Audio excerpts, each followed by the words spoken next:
5:44 na mga kapatid. Ayan, kalalabas lang nung init. Dito nyo. Parang ano? Ang tawag dyan. Oh. Parang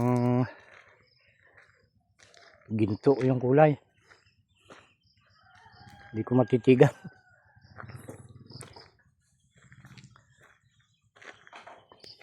(5:46) ang oras.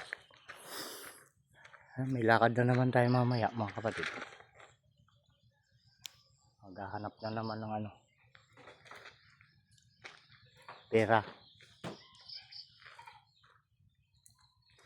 Mayroon tayong hakuting abono para sa ating mga kababaryo na ano, naunang nagtanim.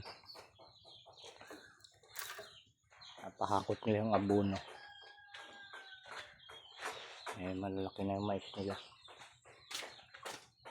Ito lang yung ating gagamitin. Kakunti lang naman yung ano nila. Kaunti-unti lang yung mga abono na pinapakarga nila. Tinatimingan lang nila ata yung panahon. Sila kumuha ng abono.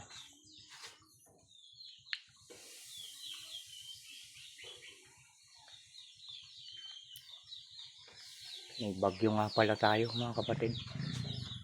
Talagang ano, oras-oras ibinabalita ng Pag-asa dahil napakalakas daw.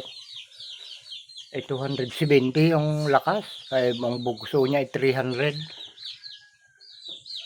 kilometers per hour ba ang tawag nun? O 300 yung bugso, yung lakas. Yung bilis niya ay makakon lang ata mga kapatid, 20 kilometers lang yung bilis niya. Sabi nila kahapon, papuntang Taiwan daw. Pero ngayong maaga nakinig tayo ng balita na naman. Dito daw sa ano, Luzon, gitnang Luzon ang tama. Ayun, lakas na yun ako. Wag naman sanang ipantulot ng Ama na ano, gibain niya itong kanyang bayan. Hindi naman siguro mga kapatid.